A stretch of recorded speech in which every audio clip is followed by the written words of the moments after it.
Halo semuanya, perkenalkan kami dari kelompok 3, K4, 10. Saya Fadila. Saya Anastasia. Saya Rafa. Saya Syafira. Saya Ashira.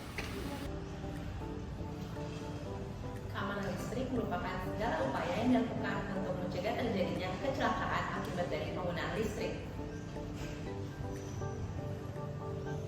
Hal ini mencakup perlindungan terhadap manusia, peralatan, serta lingkungan dari kerusakan akibat instalasi listrik yang tidak tepat. Hal ini diatur dalam Undang-Undang Nomor 1 Tahun 1970 tentang Keselamatan Kerja, PP Nomor 50 Tahun 2012 tentang Pengamanan Tenaga Listrik, serta berbagai SNI tentang kelistrikan. Keamanan listrik merupakan aspek penting dalam penerapan K4 di lingkungan kampus.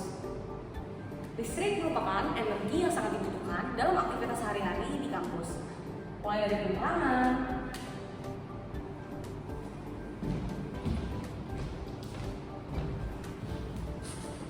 pengoperasian alat elektronik, hingga sistem pendingin dan pemanas.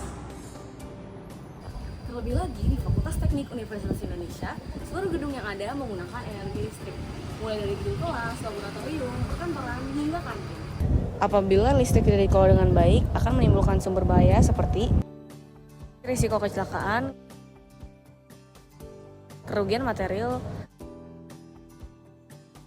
gangguan aktivitas belajar, dan citra kampus yang buruk. Selanjutnya, untuk penyebab kecelakaan listrik, yang pertama adalah faktor dari instalasi listrik itu sendiri.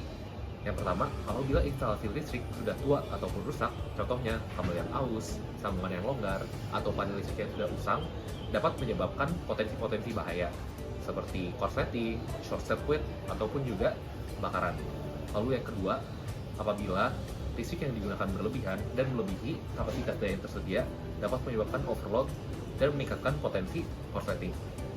Yang ketiga, instalasi listrik yang ditempatkan pada tempat yang tidak tepat, contohnya instalasi listrik yang ditempatkan di dekat objek yang panas, objek yang mudah terbakar, atau lingkungan yang lembab, dapat meningkatkan potensi kerusakan pada instalasi listrik itu dan menyebabkan bahaya terhadap lingkungan dan terhadap kita sendiri. Untuk penyebab kecelakaan listrik kedua adalah faktor peralatan listrik itu sendiri.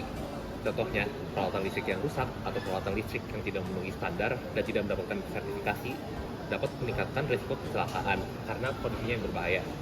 Lalu, untuk modifikasi, apabila kita melakukan modifikasi peralatan listrik tanpa pengetahuan dan tanpa ilmu yang mencukupi, dapat meningkatkan resiko terdapat kerusakan atau bahaya terhadap kita sendiri. Kemudian faktor manusia. Faktor manusia kerap kali menjadi penyebab utama terjadinya insiden yang terkait dengan listrik. Misalnya yang pertama, kurangnya pemahaman antara staf dan mahasiswa mengenai keselamatan listrik. Misalnya penggunaan kapasitor stop kontak, alat pemotong arus, dan juga bagaimana menghindari kabel-kabel dari kerusakan fisik. Yang kedua, kebiasaan buruk yang sering kerap kali dilakukan oleh manusia.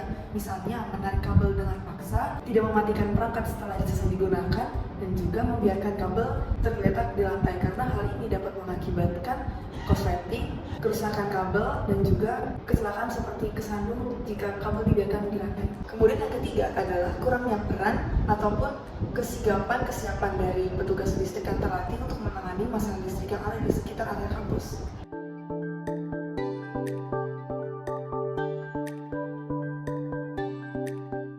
Faktor berikutnya adalah faktor lingkungan. Faktor lingkungan juga memiliki peran penting dalam mempengaruhi keselamatan listrik, apalagi di area kampus ini, mengingat area kampus memiliki area yang luas dengan berbagai macam fungsi.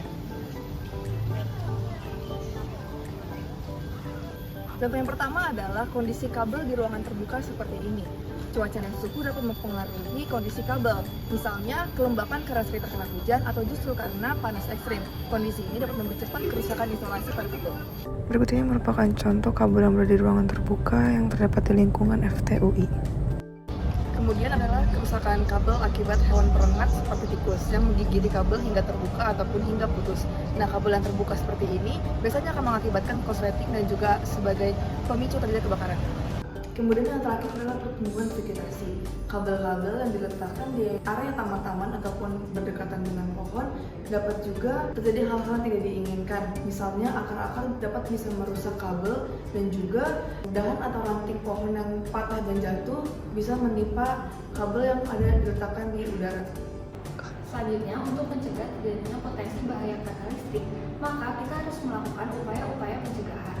Contohnya seperti yang pertama, kita harus melakukan perawatan kepada instalasi-instalasi listrik secara berkala. Contohnya, pada kabel ini kita harus memastikan bahwa kabel ini masih berada dalam standar keamanan yang baik.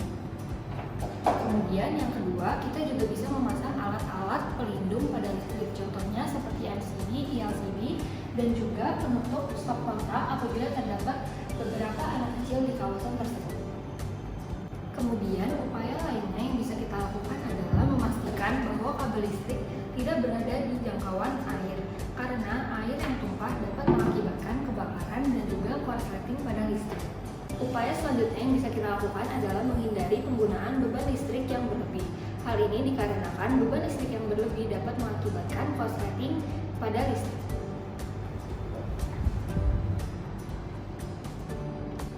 Selanjutnya, hal yang bisa kita lakukan adalah mencabut dan juga merapikan kabel apabila sudah tidak digunakan.